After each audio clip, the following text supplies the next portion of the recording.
Hi everyone, this is review for test 2. I start by section 4.1, which is the probability density. Here we speak about the continuous random variable. So the function, it's density function. It is f of x. Instead of p of x, that was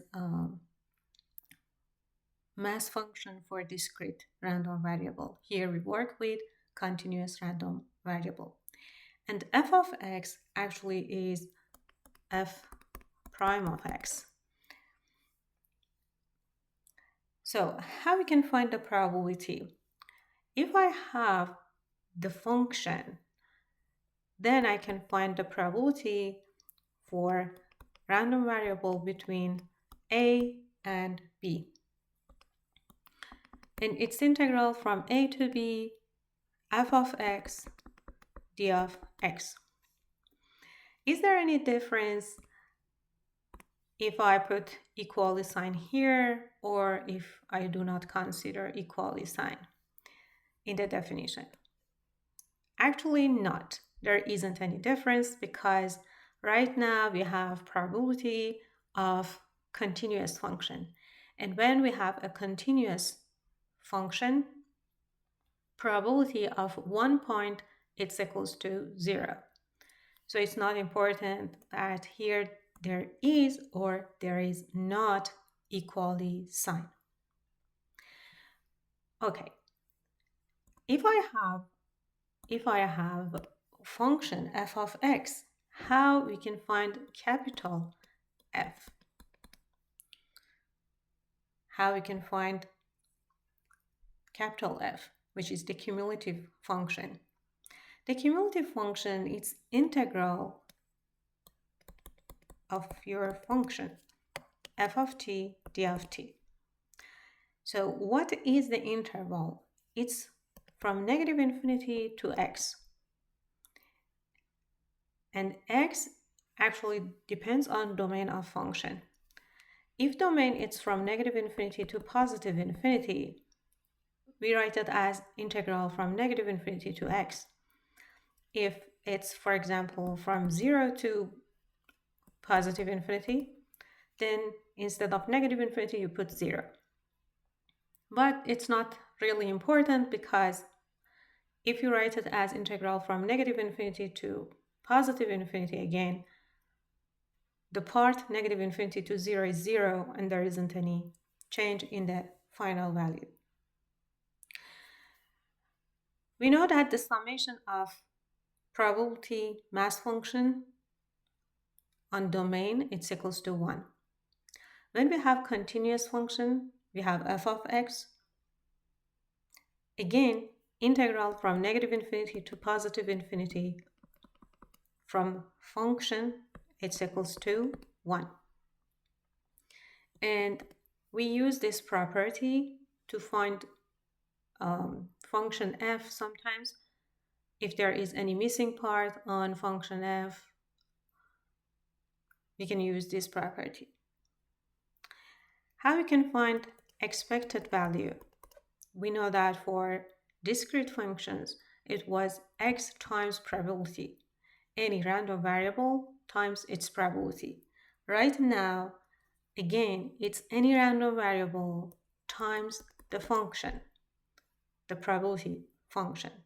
But instead of addition, we have integral from negative infinity to positive infinity, or domain of function.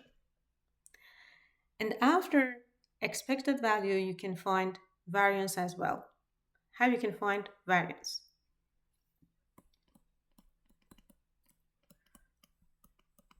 The formula for variance, or sigma square, is integral from negative infinity to positive infinity x minus mu square times f of x d of x. So instead of x, you have x minus mu, and it is a square of x minus mu. So the first step is to find expected value, and then we can find variance. And if you are looking for the standard deviation, it is the square of variance. Okay, that's all about the section 4.1 and how you can write the probability function for continuous random variable. The next thing is section 4.2 and families of continuous distribution. So the first distribution is uniform distribution. X follows the uniform distribution in the interval of A and B. So X is between A and B. What is the function? It is a uniform function. It is a constant function. And it's equals to 1 over B minus A. So it is a constant function. And definitely it has all properties of the probability function f of x for the continuous random variable. When I have the function, then I'm able to find the expected value. You just need to find integral of x times f of x dx on the interval of function. Here the interval it's from a to b, right? If you calculate, then you see that a plus b over 2 is the expected value. So for the uniform, a plus b half is the expected value. Then you can find variance based on the definition that I mentioned.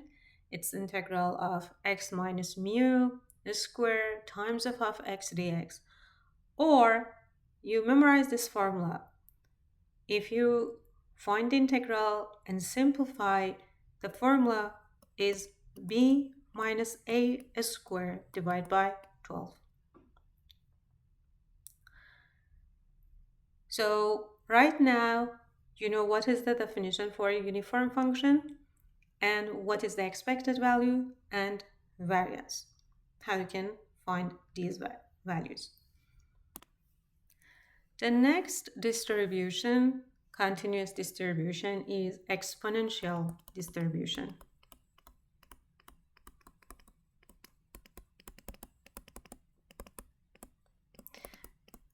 Exponential distribution is a continuous kind of distribution, and it evaluates time per single event. So in some sense, exponential distribution is the opposite of Poisson distribution, although Poisson is for discrete random variable and exponential, which is about the time, and time is continuous, it's about continuous random variable. If you remember, Poisson was about events per single unit of time. So we count events. For example, how many cars passing this point in 1 hour. So the number of cars was important for us. For the exponential distribution, time per single event is important for us. It means that right now, number of hours or minutes or time between, for example, first car and second car, it's important for me. In this case, time is matter. So we have exponential distribution. Exponential distribution has one parameter. Like Poisson, we have parameter lambda. Function for exponential distribution is lambda e to negative lambda x, and x is greater than 0. So to find cumulative function or capital F, you can take integral from f of x from 0 to positive infinity. If you do so, f of x is 1 minus e2 negative lambda x. And again, x is positive. The next thing is expected value. What is the expected value or mu for exponential distribution? Is 1 over lambda. If you want, you can find the integral of x times f of x from 0 to positive infinity. The next thing is variance or sigma square, which is 1 over the square of lambda. Now let's solve a problem together. If print jobs arrive every 15 seconds on average with a frequency of lambda equals 4 per minute, what is the probability of waiting less than or equals to 30 seconds between jobs? So what I'm looking for, we know that on average,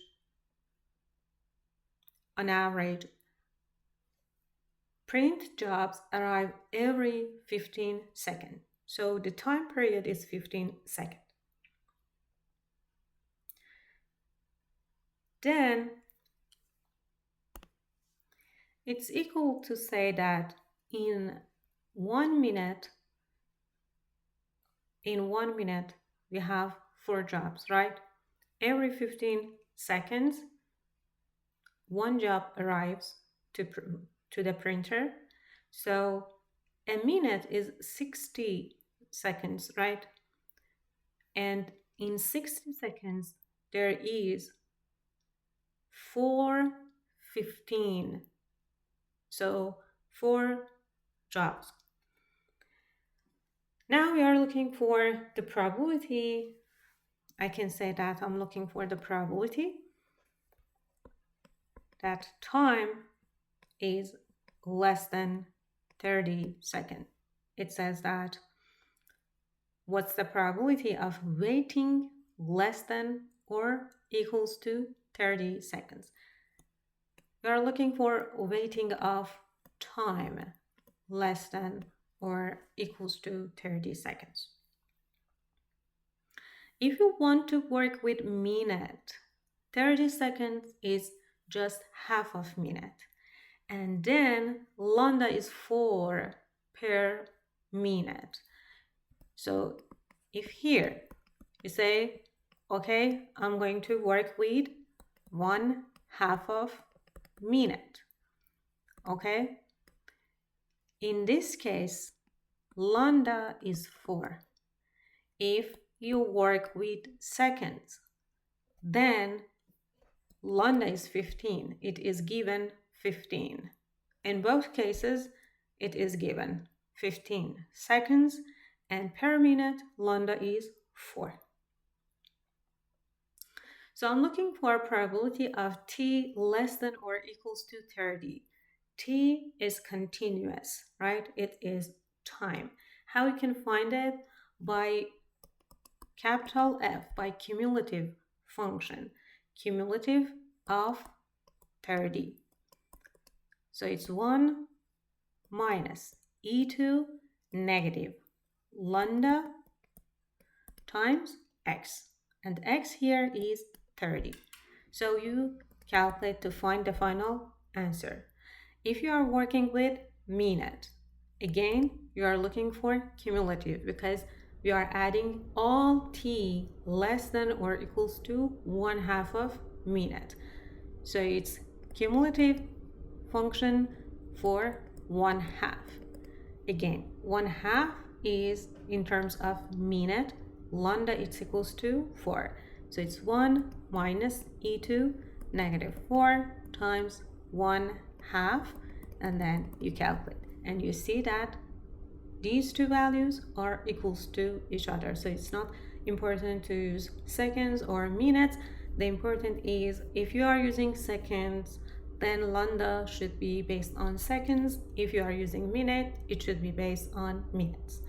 In most questions, one of them is given, the other one you need to calculate. If you want, for example, use minute, then you need to calculate and find lambda it's equals to for. Distribution is normal distribution. For normal distribution, or we call it Gaussian distribution, normal distribution has two specific parts. One of them is mu, and the other one is standard deviation. There is a definition for the function, PDF function, and f of x, it's equals to 1 over sigma square root of 2 pi exponential function to negative 1/2 x minus mu over sigma square, and here x is between negative infinity and positive infinity. Also, there is definition for a cumulative function. It's integral of f of x, right? From negative infinity to positive infinity. Then the expected value here is mu and variance. It's equals to sigma square, and the standard deviation is sigma. But it's important for us to work with a standard normal distribution instead of normal distribution, because it makes the calculation more easy for us. So what is the standard normal distribution?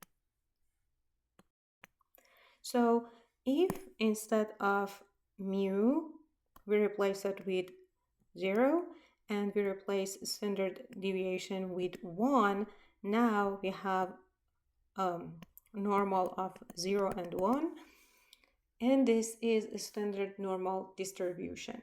So here mu is 0, so expected value right now is 0. Variance, it's sigma square. Sigma is 1, so sigma square also is 1. So for normal distribution, expected value is 0 and variance and the standard deviation is 1. Now we can use our syntax to find the values for standard normal distribution. Let's see how we use syntax and how we approach standard normal distribution questions. Consider this example. Suppose that average household income in some country is 900 coins and the standard deviation is 200 coins. A recent economic reform made households with income below 640 coins qualify for some free items.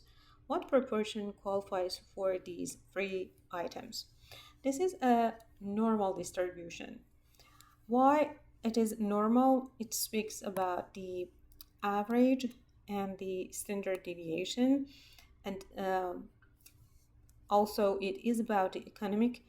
So I can conclude that this is all x variable follows a normal distribution with average of 900 and standard deviation of 200. And then we want to see how many of these x values, what is the probability, because it says what's the proportion, it means what's the probability. What's the probability of the population qualify for these free items? So I'm looking for this probability that x is less than 640.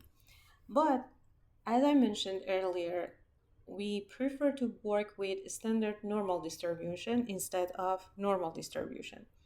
So how can I change normal to the standard normal? It means that I need to change mu to 0 and standard deviation right now is 200 to 1. So we need to do normalization. how we do normalization? Normalization is as x minus mu divided by sigma. So I need to subtract mu and divide it by standard deviation here and here. So when I change x to x minus mu divided by sigma, now we call this 0, right? And it should be less than 640 minus 900, because 900 is mu, and divide by standard deviation. So I'm looking for this probability. Probability of z less than 640 minus 900 divided by 200. Okay, right now it is a standard normal distribution. P probability of z less than some constant. When we are looking for probability of some variable less than a constant, and it is normal and a standard normal distribution, the syntax is P norm of this value. So here I use this syntax, P norm of 640 minus 900 divided by 200. And then by using R, I calculate what is the answer. Now,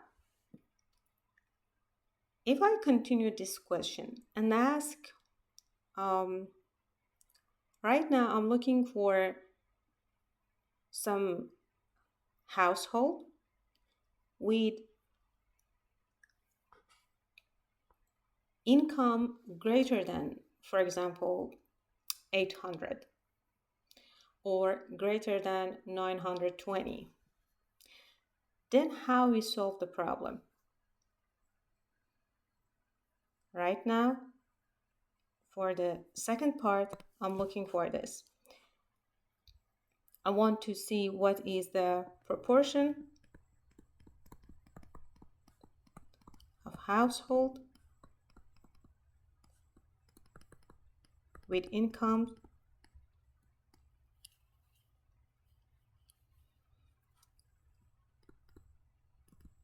greater than 950 coins. How we can calculate this one? We are looking for the probability of random variable greater than 950. Again, we want to make it standard normal. So we have probability of z greater than 950 minus 900 divided by 200.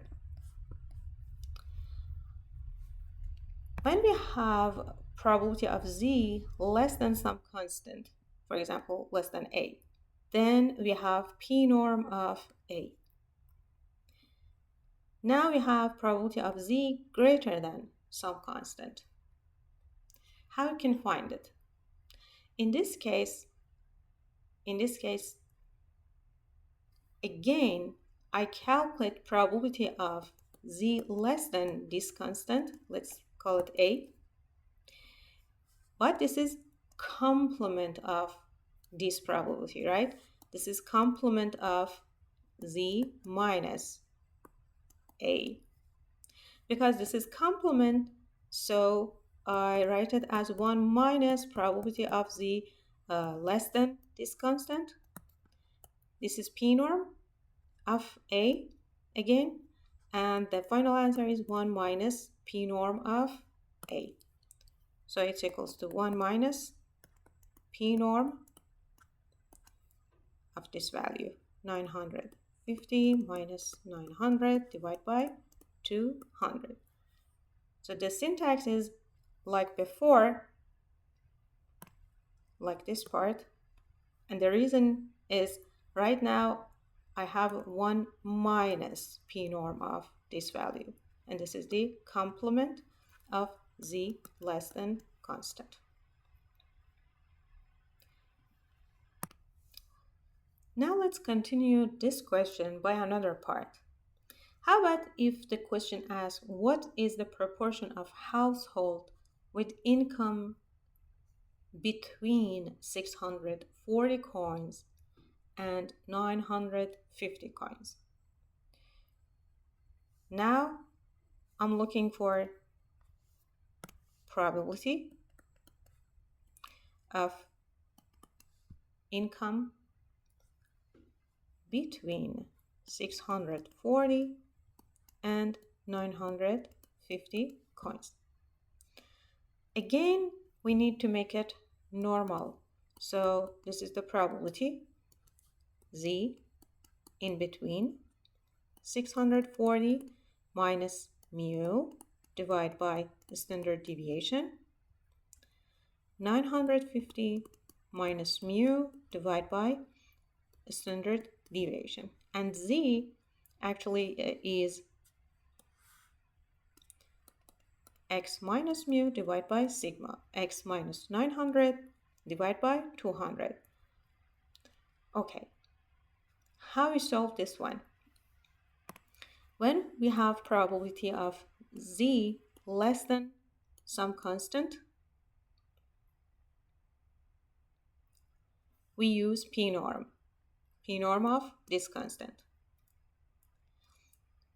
And when I have probability of z greater than some constant, we have 1 minus p norm of this constant. When we are looking for probability of z in between a and b, what is the notation? So again, I find probability of z less than 950 minus 900 over 200. Let's call it a. And I subtract it by probability of p norm of this one. Why? Because I have a normal distribution between these two. I'm looking for this area. If I find integral of this point, and then I find integral of the first point, which is here, and I subtract them, remaining part is solution. So here we have p norm. Let's call this b and this a. Here p norm of b minus p norm of a. Exactly like when you find definite integral.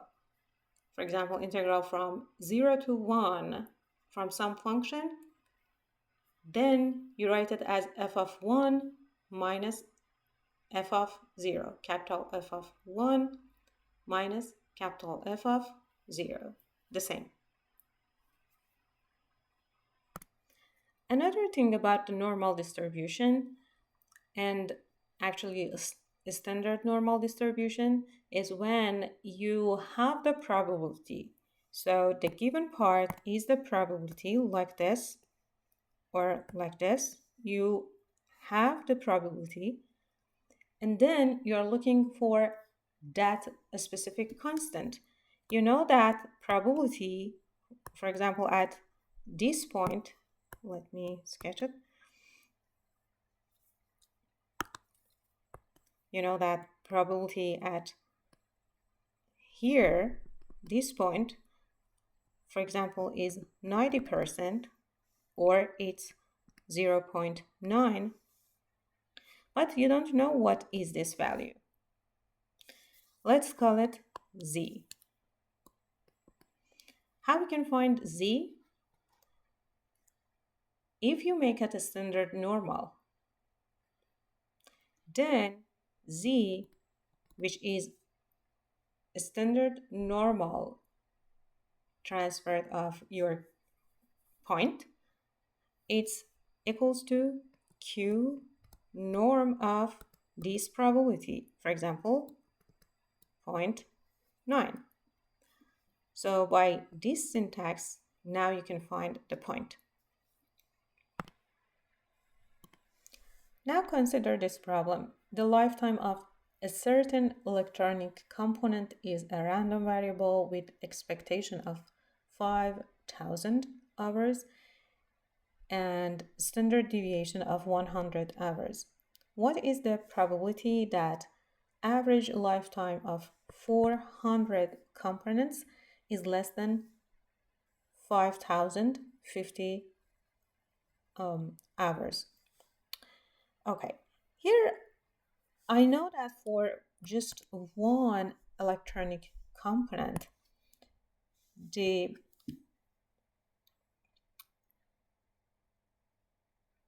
expectation or mu is equals to 5,000 hours. And the standard deviation is 100 hours just for x, random variable x. It seems that x follows the normal distribution, right? But we are not sure exactly it follows the normal distribution or not. And then I'm looking for the probability of average lifetime of 400 components. So if this is x1, right now I want to see what is the probability of average lifetime of x1, x2, 2x, 400, the total. How we approach this kind of problem? I say, okay, it seems that x1 or xi follows normal distribution with this expected value and this standard deviation. But actually, it's not important if xi here follows normal distribution or follows another kind of distribution.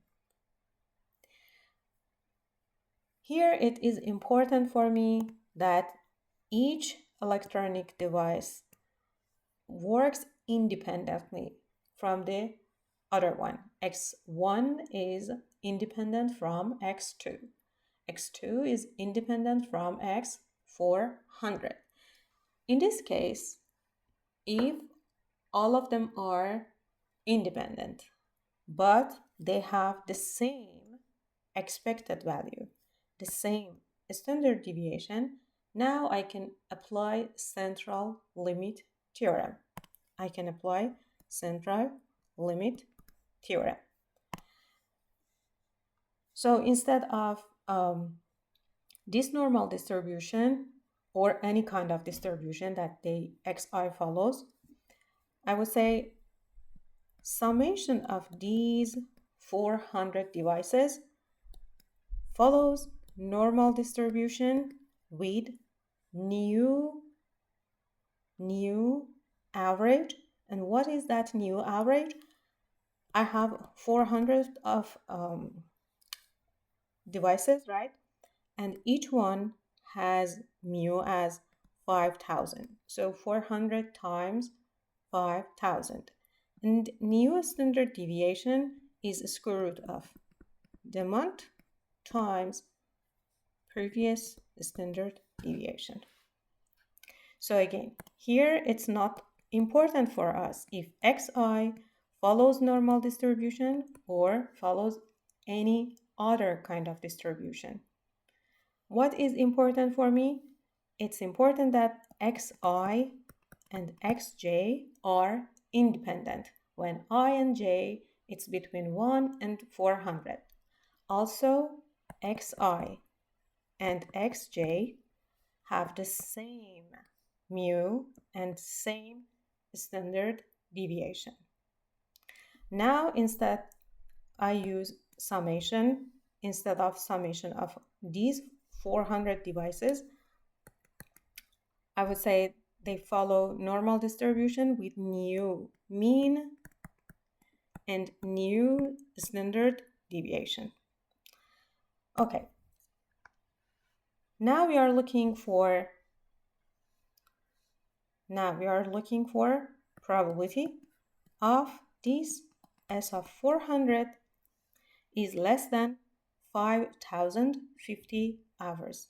Less than 5,050 hours. Instead of S of 400, I want to use normal. Instead of normal, I want to use standard normal. How we can apply a standard normal?